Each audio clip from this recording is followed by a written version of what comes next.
letting me speak here, and also to Sue and Ji Young for helping me set it up. Now, in starting this out, I'll start with the first page, as it were. The title, A Smaller Dragon, may be familiar to some of you. It's the title of the first history of Vietnam written in English in 1958 by a man named Joseph Pottinger. It was not based on Vietnamese source materials, it was based on French source materials and reflects their point of view. What does a smaller dragon mean? It means a little China, a place that is merely a copy of something greater, grander, and bigger. And I'll be addressing this a bit more. My perspective is reflected in this dragon. It is a dragon, alone, in the Vietnamese borrowing the Chinese term, but it's also Rome. It is a shape of a dragon, which I take to be an indigenous Vietnamese water creature from about, this dragon would be about 800, 1,000 years old. And so it's a reflection of the local Vietnamese and their usage of Chinese aspects, which I will get into. Now, in my approach here, I'm dividing it into 5 different periods, 5 different epochs reflecting Chinese movement into Vietnam or not, as I'll explain. And what I want to do is talk about each of them, talk about the consequences of each of them, and then talk in the end about what it explains to us about the aspect of the smaller dragon. And this is Vietnam specifically. I think most of you know of it. China off to the north and northeast there. The Vietnam that you see here is one that really only came into existence in the last 300 years or so as the Vietnamese moved south, and I'll be touching on that. Okay, what of the first one, the Sino-Indigenous period? Now, the Chinese first came down into the south, about 2,200 years ago with the unification of the Chinese Empire under the Qin Shi Huangdi, and the expansion of Chinese power, using that term Chinese in a fairly loose sense, down into the south, down into the area that is now Guangzhou Canton, down into the area that is now northern Vietnam and the Red River Delta. The interesting thing, which most people wouldn't realize, is that by 2,000 years ago, the Chinese community in the area around what we now call Hanoi, the middle, in this area, in the middle upper dome area, this was the largest and most populated, most prosperous Chinese settlement south of the Yangtze. So at the time, during the Han Dynasty, again, 1st, 2nd centuries AD, CE, there was a Chinese settlement growing very, very strongly in this area. And over the next, from the 1st century into the 9th century, you have an ebb and flow of Chinese down into the area. You have officials coming down in, you have merchants, common people, and then in times of trouble in the north, you have refugees in this area. Why do I call it Sino-Indigenous? Because what we have here is the existence of 2 different communities, or a variety of communities, depending on how one looks at it. The indigenous community or communities within which the Chinese community itself came to exist. The Chinese power, generally in the lowlands around here, interacting with the highlands to a degree. Here, this is what is generally seen as Vietnam at the time. This is the border with the southern territories. There was an area down here called Hunan, that south of the sun, that the Chinese had made certain claims to, but very inconsistently. So throughout this area, there was a Chinese community interacting with the indigenous community. The Chinese community continued to speak their own particular dialect of what generally I gather is called Middle Chinese, fully blank. But some very interesting linguistic studies in the past decade point out that there's a strong interaction between the Chinese-speaking community and the local Austrasiatic, what would eventually become the Vietnamese community. There is a interlay of vocabulary between. So through these centuries, from the first on into the ninth, we have this interacting existence of the Chinese community and the Austrasiatic. During this time, of course, China itself, from the 3rd to the 6th, 7th century, is in a state of turmoil. Much is cut off from this area, and allowing for these two different communities to interact even more strongly. The point is that we do not have two separate communities existing side by side, but two communities interact. The Tang Dynasty comes along. This area is no longer the major point in the south. It is rather Guangzhou, Canton up here. But there's a strong Tang influence into what is now northern Vietnam. The Tang falls apart, the 8th, 9th, into the 10th centuries. And what apparently happens, according to this linguistic analysis, is that the existing Chinese community blends into and becomes absorbed into the local Austrasiatic community, such that we can follow it linguistically. What comes out of this is not unlike what happened in the Americas and the United States, where the group comes in and English becomes the speaker. What becomes here is not the Chinese language. The Chinese language, the local dialect becomes absorbed, and its vocabulary becomes absorbed into the Austrasiatic language, leading to the formation of eventually the modern Vietnamese. Okay, down into the second one. This first period goes through what is generally seen as independence in the 10th century, usually the date given is 939. But to my mind, it goes into the period of independence of the Li Dynasty in the 11th century.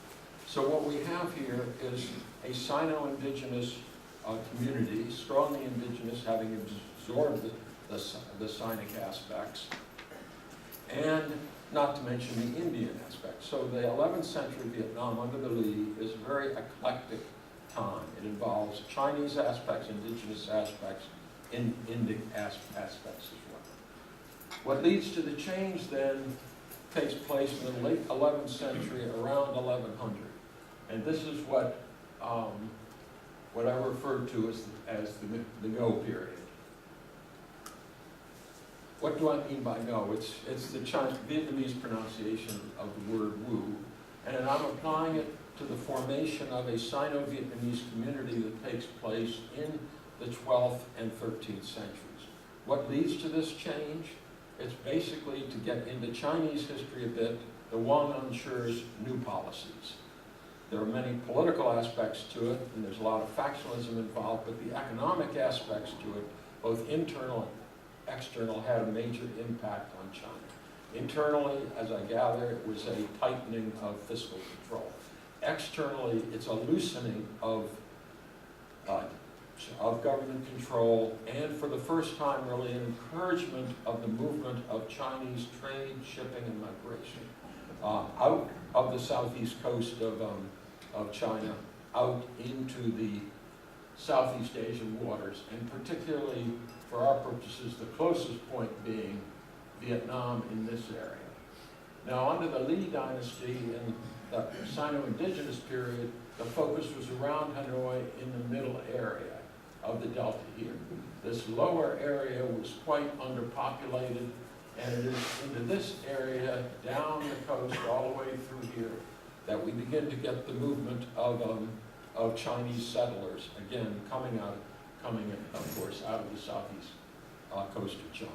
And here's what we need to get rid of, to a certain extent, nationalist interpretations that it is Vietnamese, that it is Chinese. What we have is a coastal community interfaced all the way up along this coast and down here. This is mainly from the Fujian era. What happens then is that as Li power, the power of the previous dynasty around Hanoi, Thonglong, weakens, power in the lower coastal area, particularly down around here, strengthens. And eventually a new dynasty comes out of the coastal area, takes over control of the entire country. This is the Tran in Vietnamese, Chen in Chinese dynasty. So this is a dynasty based to a great extent in this Chinese coastal community, and very much integrating the lower delta and the upper delta, the middle delta of Vietnam. This says, what are the consequences of this? It brings a surge of aspects into more contemporary Chinese aspects into Vietnam, into Dai Viet at the time. A brand of Confucianism comes in. Confucianism had been there more or less for 1,000 years, but it comes in and has a much more powerful stance. People passing the exams tend to come from the coastal area, not from the inland area. It brings in Buddhism, the Chan, what in Vietnamese is called Tien, what otherwise in Japan is called Zen. Buddhism has a strong impact in the area around behind Haiphong in this area. So through from the 12th through the 13th into the 14th centuries, we have the growth of this community, of this Sino-Vietnamese community. But it is a community that integrates itself obviously, into the local society and politics. It intermarries with the Vietnamese, so it is very definitely Sino-Vietnamese. It becomes part of Vietnam and in some ways a controlling part of Vietnam. Now, one aspect of it, though, since it's on the coast here, in a way it has split allegiances up to the capital itself, Hanoi area, but also up the coast to China, a sort of double. On the one hand, in the late 13th century, they stand off against the Mongols and take a lot of Sung refugees come again down into the Delta area. On the other hand, there are elements even of the royal family that go with the Mongols, and when the Mongols are defeated, go back to China. So there's a certain tension of allegiance in this regard. And indeed, so through the 13th into the 14th centuries, the first third of the 14th centuries, really a Chinese-style Buddhism is being, Chan Tien Buddhism is being applied in Vietnam at the royal level. Given all the troubles of the 14th century, this does not work. And what we have a switch over to a Confucian approach, not a Neo-Confucian, but a Confucian approach at the time. The Tran dynasty in this area then falls to another No family, if you will, the Ho dynasty from down here. And at this point, the Ming Dynasty has taken power in China and takes advantage of the situation in the south under the Yumla Emperor to take over Vietnam for 20 years, from 1407 to 1427. And the basis of this occupation throughout the north here was, I believe, to a certain extent, the Chinese, Sino-Vietnamese Ngo community. Okay. So moving then from the Ngo period, we get specifically into the Ming period. What do we have to say about that? It's exactly the opposite. One thing I'm arguing, the general view of this the relation of the Chinese state to overseas trade is that it's negative, that it's sort of an unnatural for the Chinese to go abroad and trade, and the more natural situation was for the Chinese government to control everything. Well, I believe that's wrong. That during the Sung and the Yuan dynasty, the government encouragement of foreign trade is very strong. There's some ups and downs there, but throughout this period, so from 1100 up to the middle of the 14th century, this trade is pretty much encouraged, and we get the flow of Chinese shipping and migration out into Southeast Asia in a way that never happened before. The Ming, on the other hand, are telling a different story. The Ming come in and say, no, we're not going to do this at all. And they come in 1368. In 1371, they apply a ban on all maritime trade and migration. this ban will last for, excuse me, this ban will last for 200 years, theoretically at least, from 1371 to 1567. Now, and it is, certainly initially, it is quite effective. Now, for Vietnam, of course, it doesn't mean that much, because in that 20-year period, Vietnam is part of China. So it is still part of the internal, it is part of the internal trading and the internal migration system. But then we get the warfare that eventually drives the Ming out. The Ming are controlling the lowlands, pretty much down through here, with movement up into the highlands. And they essentially crush all the resistance efforts in the 1410s. But up in this area, let's see, way up into the mountains here on what we would now call the Lao border, a resistance movement arises out of the mountain valleys.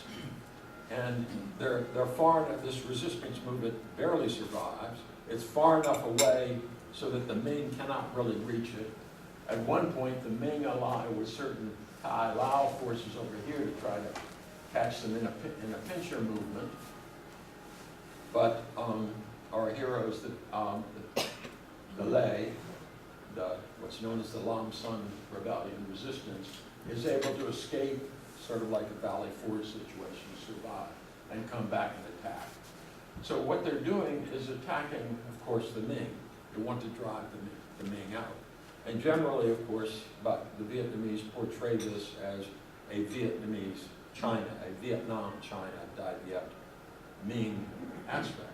But an interesting thing here is that when this resistance movement wins, they put out a major proclamation called the Great Proclamation of Defeating not the Ming, but the Ngo. So to me, what I'm interpreting this as, they're fighting not only this Ming invasion properly, but they're also going, since they're mountain peoples up here, they're going against the Sino-Vietnamese coastal community down here. The result then is that the resistance wins, it drives the Ming out. The Ming, on the one hand, call on all their fellows to pull back out of Vietnam and come back to the native country. On the other, so they're want them to pull out. On the other hand, the new Lei regime, Lei Dynasty, is in power. And in the first few years, the first decade, comes down quite hard on anybody who went along with, collaborated with the Ming occupation. So there's a pull factor out of China and a push factor in Vietnam. And so from this time, 1428 on, certainly for the next 50 years about, Vietnam is outside, China is out, and the Ming ban applies to them. So we cease to get any significant movement of Chinese into Vietnam through the 15th century and to a certain extent in the 16th. Now this Ming ban applies it, really it's effective in the first 100 years, let's say 1370 to 1470. There are quotes saying there was not a plank of wood on the sea, that you weren't allowed to build ocean-going ships. There was Coast Guard, there were fortresses up and down the southeast coast, just to prevent any sort of movement.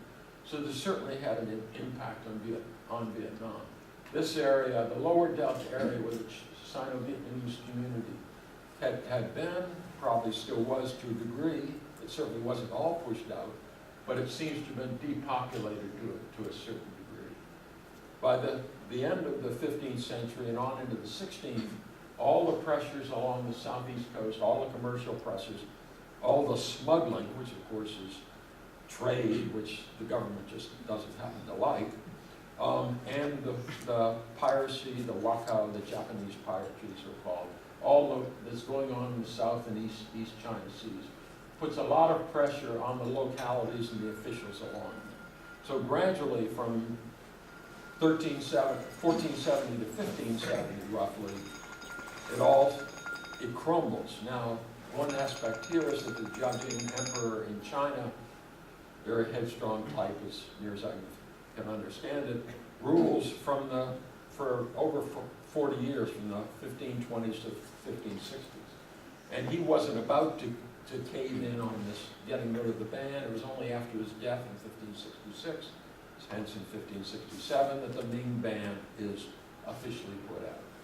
So we have the first, gone through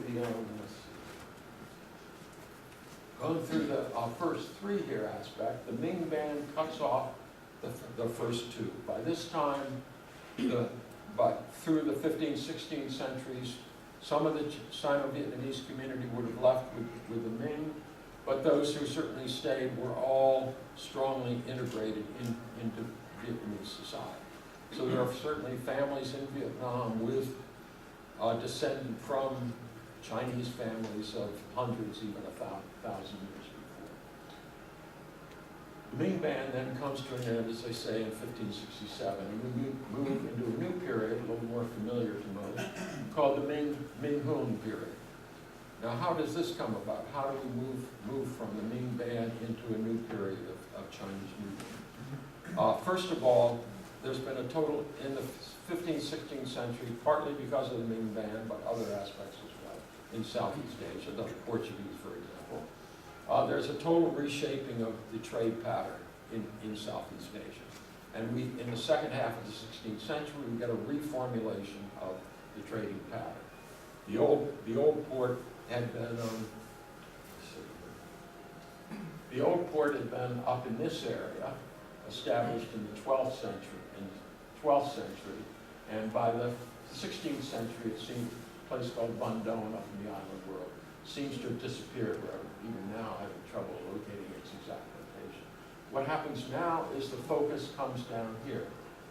See, in the meantime, in the 15th and 16th century, specifically 1471, Dai Viet here had developed a very strong Chinese Ming-style bureaucratic system with a strong military, partly using Ming military aspects, firepower.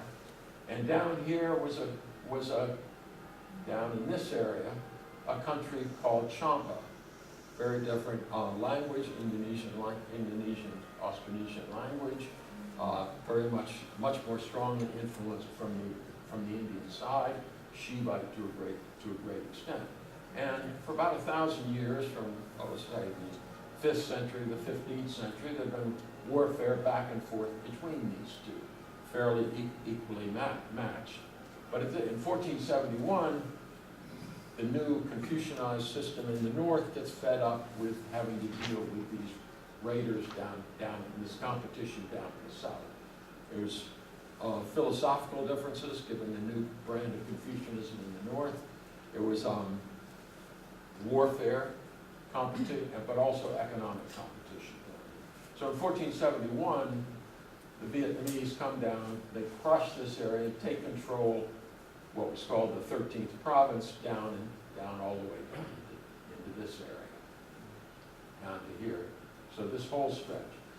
So in the new trading system, the new port comes to be just south of Da Nang, a place called Hoi An.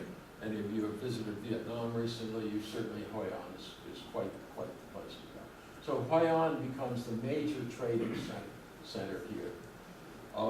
In the meantime, Vietnam has had much civil war. It is split between two aristocratic lords, the Tring in the north, and Nguyen in the south. The Whitmore based essentially up in this area, eventually what is now Hue, but they feast on the port of Hoi An. So with the end of the Ming ban, we begin to get the movement once again of Chinese trade and population into the seas. And the focus tends to be down here, not in the north so much, but here along the south coast. And it is during this time, particularly from the 1600 to 1800, that we have the expansion of the Vietnamese all the way down the central coast, all the way down into what is now southern Vietnam, the Mekong Delta, all the way in competing with Cambodia in this area. And this extension down here is really a Sino-Vietnamese one. The second aspect of this, of course, in the late 16th, early 17th century, you have the formation of this new trading system. And then, of course, you have the fall of the Ming. And the 40 years from the 1640s to the 1680s, a warfare along the southeast coast of China, out of Taiwan and all along the east and southeast, South China Seas. This led to a large flow of refugees coming out. They came out into the coast here and began to settle communities down in this area, which was not really a Vietnamese area in the late 17th century. So what we have, and hence the name Ming Huang, in Chinese Ming Chang, and what it means literally is Ming incense, incense for the Ming, that is being dedicated to the Ming altars. Eventually, in later centuries, it would be turned into Shang, would just mean village, Ming home, in that respect, that homonym. So, the 17th and 18th century then is a strengthening of the Vietnamese in the south, following this trading pattern. This new trading pattern becomes very strongly developed. Hoi An is a major port in the 16th and 17th centuries because the Chinese do not want Japanese shipping coming into the Chinese coast. They feel like the Chinese state feels it's had enough problems with the piracy, the so-called Wako pirates in the area. So Japanese are essentially banned from the Chinese ports. So what they do then is come from Japan up here down to Hoi An. Chinese merchants, now that they're able to come out of China, out of this, mainly the Fujian southeast coast, come down here to trade with the Japanese. And of course, at this time in the 16th, 17th centuries, we have the Portuguese coming in, Spanish not so much, eventually the Dutch and the English. So Hoi An is a significant trading center for overseas Chinese throughout Southeast Asia. Other places, Manila, Ayutthaya, Manila in the Philippines, Ayutthaya here in Thailand, Phnom Penh area here and Batavia for the Dutch. So the Hoi An is very much a strong part of it. In the meantime then, the Ming Huang come in, and as with the No community, they settle locally, they marry locally, they tend to settle in Ming Huang villages, so they do separate themselves to a certain degree like that. But essentially, they too become integrated into the local Vietnamese society. They become quite important elements of the Whitmore Lord here in the South, such that when this whole area gets tossed up in the politics of the late 18th century, the Ming Huang officials and generals become quite important when the South conquered the North. This happened 200 years ago. When the Ming Dynasty is set up in the early 19th century, it is just the capital is moved out of what is now comes to be called Hanoi at that time, and it is settled down here at Hue. This Ming Huang are scattered all the way down here. This tends to be a Fujianese area. This tends to be a Cantonese area. These over in Bangkok and Phnom Penh tends to be a Teochew area, as near as I understand. So by this time, sort of as in Bangkok, people of Chinese descent have become very important to the court, although in Vietnam they do not intermarry with the royal family, whereas in Bangkok they did. An interesting aspect here is that when the French come in the 1850s, 1860s, the foreign minister who is dealing with them and in Phantomzon is a Ming Huang. And the Ming Huang, through the first half of the 19th century, as Alex Woodside has pointed out, tended to handle the foreign affairs of Vietnam. So up until this point, up until the middle of the 19th century, we've had We had the three episodes, the earlier Sino-Indigenous, the Ngo, and the Ming, all coming into Vietnam, settling in different parts of Vietnam. This group settling in the middle delta around Hanoi, this group settling along the lower delta and down the northern coast, this group settling in the central and southern coast, and all of them being well absorbed and integrated into Vietnamese society, bringing much of China with them, but not, as I would stress, not turning Vietnam into a little China. All this changes then in the 19th and 20th centuries with the final period. The French, as I've said, come in the 1850s, 1860s.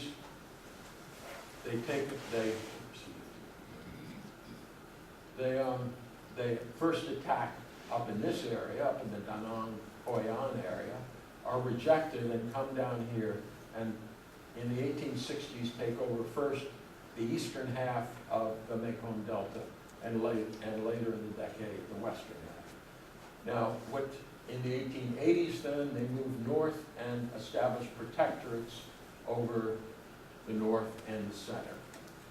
So in the north and the center, the Vietnamese are left in their position. The French, however, are of course looking over their shoulders and calling the shots. But during this period, the late 19th, early 20th century, is a time of even greater flow of Chinese migration into Vietnam, into the French colonial system. But in this case, they are apart from the Vietnamese.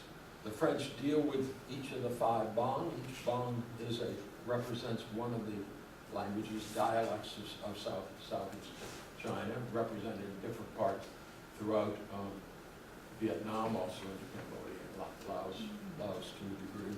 So we got a very heavy movement, such that eventually a major Chinese city is established outside Ho Chi Minh City, outside Saigon, called Chalan, which just means the big market. Eventually there will be over 500,000 Chinese down in this area. The Chinese tend to be in the urban areas, Haiphong, Hanoi, the Saigon, Chalan area. They tend to spread out into the countryside with the economic network, and particularly